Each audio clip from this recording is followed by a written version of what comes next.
Welcome to a new episode of the cut content of Counter-Strike. This video series is now 1.5 years old, and since this is the 20th episode, it is an occasion to celebrate.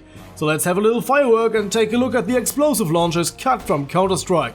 For that I got my friend Ballistic back on the show today. You may remember him from the M60 episode of the cut content of Counter-Strike. Hey Ballistic, glad to have you back. Hello everyone, glad to be back here on the set. Alright, let's begin with the very first launcher proposed for Counter-Strike.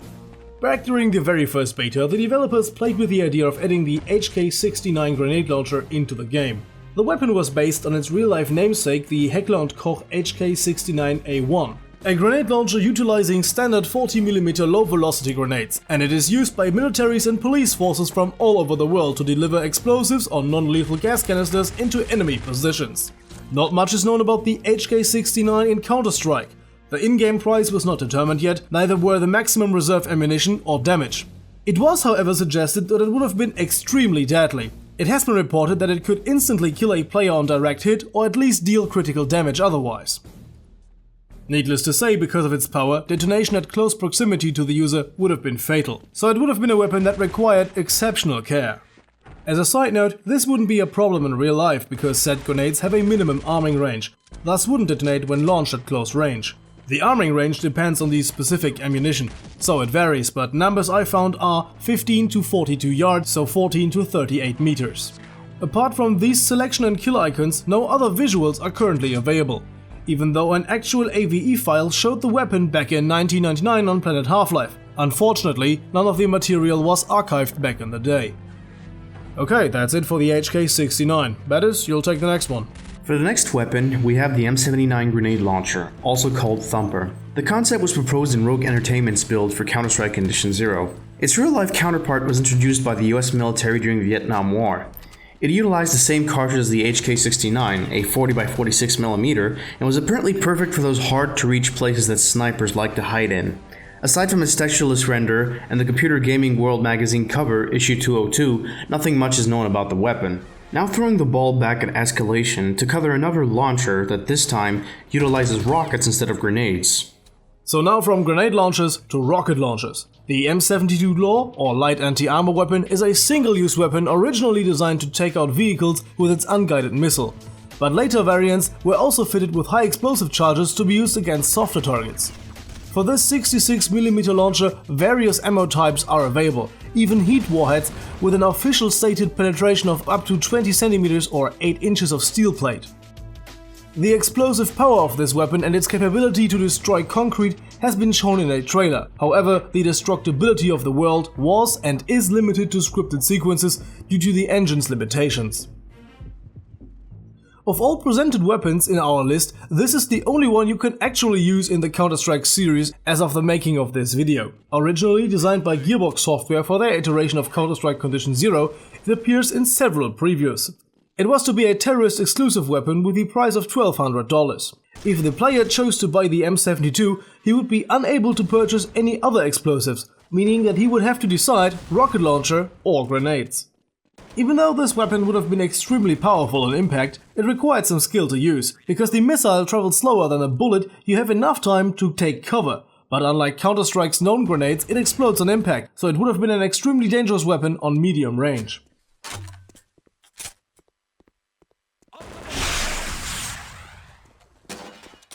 It is possible that Gearbox wanted to introduce this rocket launcher as a countermeasure to the counter-terrorist's tactical shield. Back then a new weapon that changed the playstyles massively.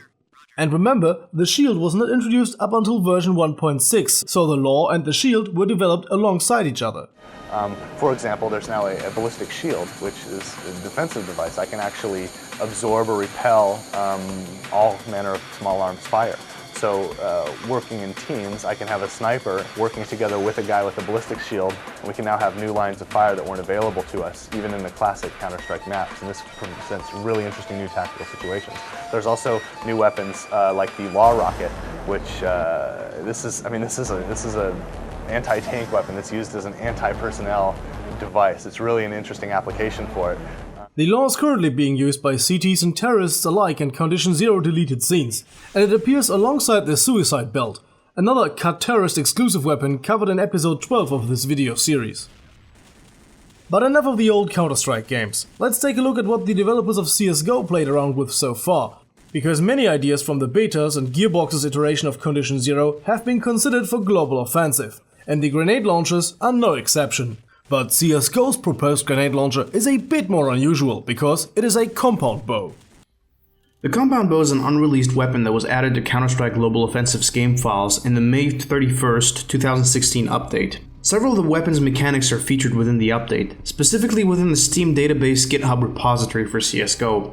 As the weapon name implies, it utilizes arrows as ammunition. In addition, said arrows can be fired with either heavy or light force. But this weapon wouldn't be covered if it weren't for the ability to attach grenades to the arrows. The flashbang, high explosive grenade, incendiary grenade, Molotov cocktail, smoke grenade, and tactical awareness grenade are all included. Notice the exclusion of the decoy grenade. And as a side note, this is the second arrow-based weapon to be considered for the series, the first being the automatic crossbow in Rogue Entertainment's build for Counter-Strike Condition Zero. That put aside, nothing much is known about the weapon. And now back to ESCalation to wrap all this up. When we look back at the earlier development phases of Counter-Strike, some proposed ideas look rather odd, especially if you have competitive gaming in mind. But back when, for example, the law was introduced to the multiplayer, today's competitive scene was something no one could have ever imagined to exist.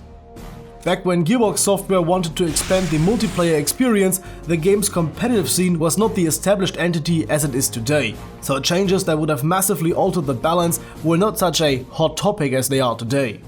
And when you first introduce a ballistic shield for the counter-terrorists, giving the opposing team a powerful and accurate explosive weapon, like the law, seems to be a reasonable idea. But from today's perspective, they would not necessarily fit into a modern Counter-Strike game, not without rigorous testing and proper balancing. As for the compound bow in CSGO, that is something that would have never made its way into the multiplayer. It's a fun and interesting toy for single-player or co-op missions. And to make a honorable mention might be the wrong word. To mention them, of course, explosive weapons have made their way into Nexon's Counter-Strike spin-offs, like Counter-Strike Online 1 and 2 and CS Nexon Zombies. But the representation of any equipment in these games is not a good reference point for how it would have been in a real Counter-Strike game.